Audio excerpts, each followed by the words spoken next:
Dados do Instituto Brasileiro de Geografia e Estatística apontam que de cada 10 empresas, 6 não sobrevivem após 5 anos de atividade no Brasil.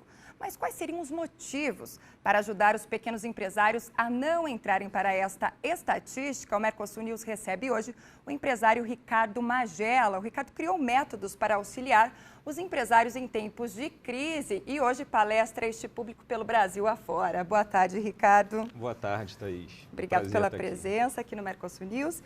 Ricardo, então, como eu adiantei, você criou passos para ajudar principalmente esses pequenos empresários. Então, vamos começar para o que estão diante da crise, da tão falada crise, Principalmente essa crise interna na empresa. Vamos focar assim. Por onde eles devem começar?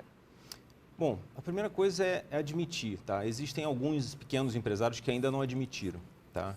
São poucos agora, porque o tempo passou, foram 2 anos aí. E são poucos que ainda não admitiram. Os que não admitiram têm que admitir que a gente está numa situação como essa. E a segunda coisa é a gente aproveitar o melhor que há da crise. Por incrível que pareça, também há um lado positivo. E o lado positivo é a gente organizar as nossas empresas. É o momento da gente reduzir custos, porque custos em empresas pequenas é que nem unha, Ela cresce todo dia, então você tem que estar sempre cortando. E na crise a gente faz isso com mais atenção. A gente otimiza os processos, a gente reduz os custos. E logo que a gente sai dela, a gente sai muito mais saudável do que antes. E para os que não estão na crise, vamos dizer assim, alguns não admitem, como você mesmo comentou, mas as empresas que realmente não estão nesta tão falada crise, como dar continuidade disso de uma forma saudável? Como ela pode se desenvolver e aproveitar?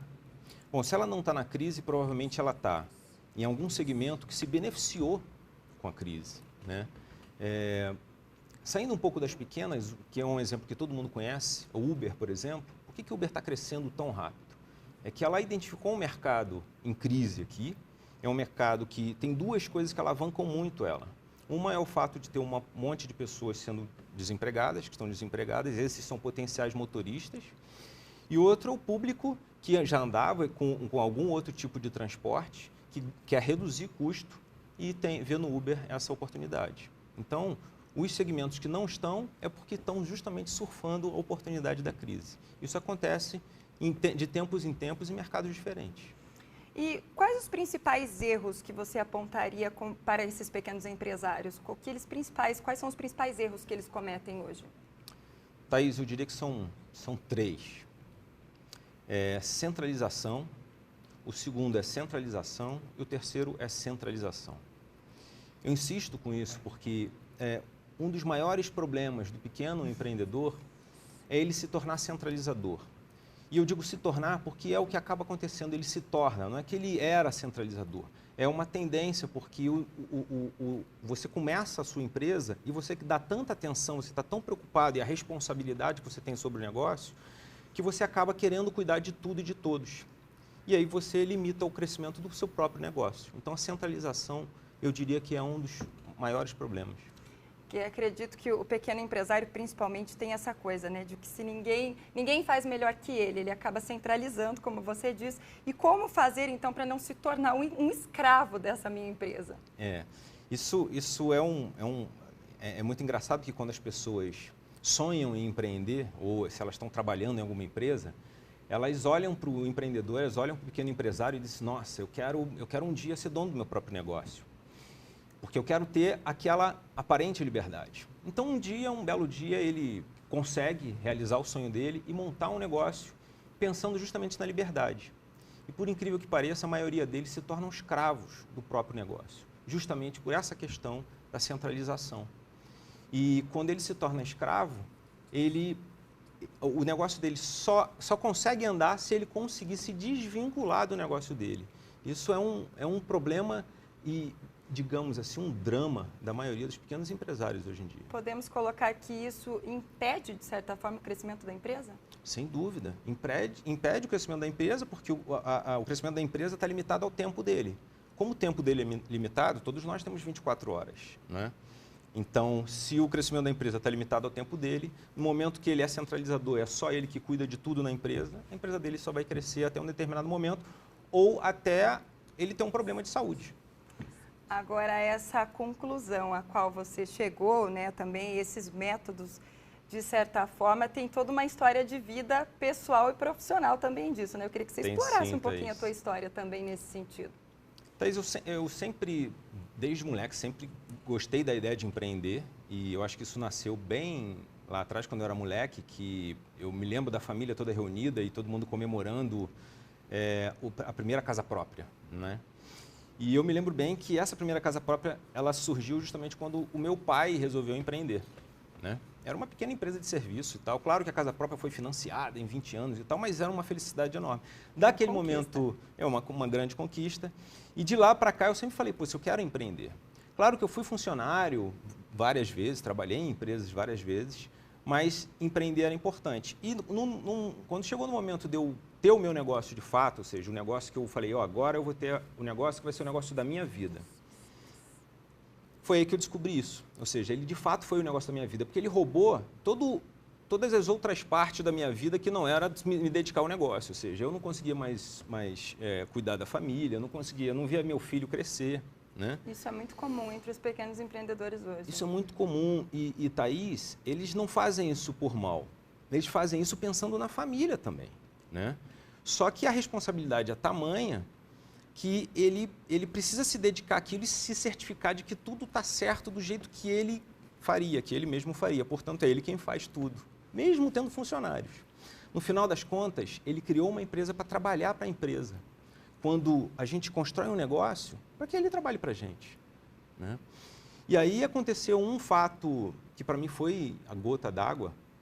Como eu saía de casa tão cedo, meu filho ainda estava dormindo, chegava em casa, ele já tinha chegado da escola, já tinha jantado, já estava dormindo de novo.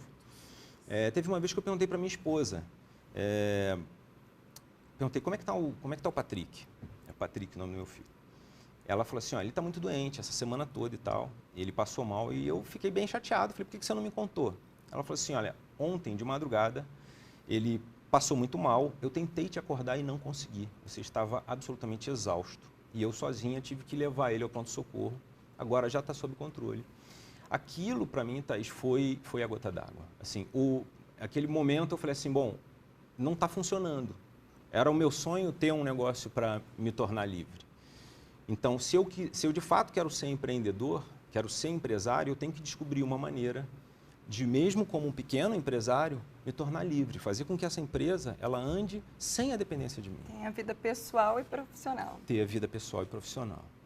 E com isso, bom, depois que eu consegui desenvolver isso, foram mais 5 anos aí, tentativa e erro, quase quebrei algumas vezes, a empresa finalmente eu consegui me desvincular dela. Sobrou tempo. Com esse tempo que sobrou, como eu gosto de empreender, montei uma segunda, uma terceira, uma quarta e uma quinta empresa. E hoje eu ainda tenho a liberdade e tenho 5 negócios pequenos que andam sozinhos. E ainda repassa isso para os novos pequenos empreendedores. Exatamente, justamente por ser um drama que eu vivi, eu sei que muitos outros amigos meus, empresários, vivem isso. E aí é um objetivo meu poder ajudar eles.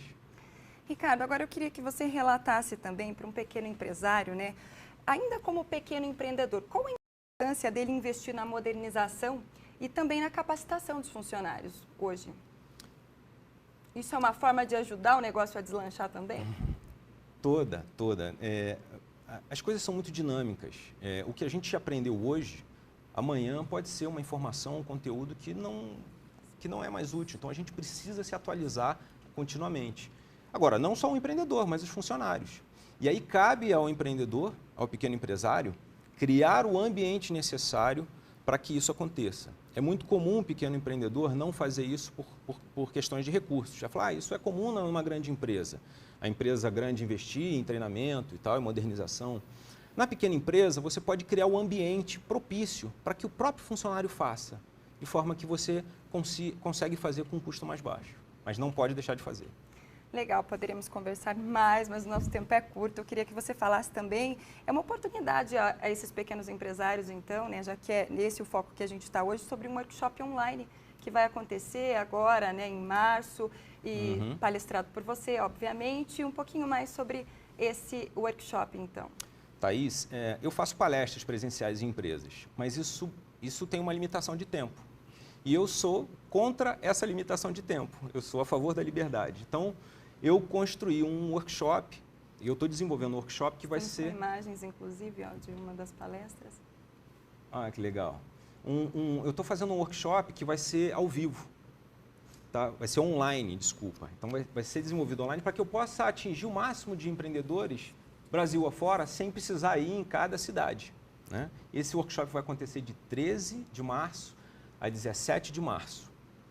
E as inscrições também são todas online pela internet. Eu não sei se você tem um endereço aí para poder disponibilizar. Eu posso disponibilizar o endereço? Claro. Olha, para se inscrever no workshop é www.ricardomagela.com.br/workshop. Então, uma oportunidade aos empresários, principalmente aos pequenos, de ter sua vida pessoal também, né, Ricardo? Como você colocou, Muito a importância importante. disso. Obrigado pela presença mais uma vez aqui no Mercosul News. Sucesso, então, e parabéns pela iniciativa. Eu que agradeço. Obrigado. Uma boa tarde para você.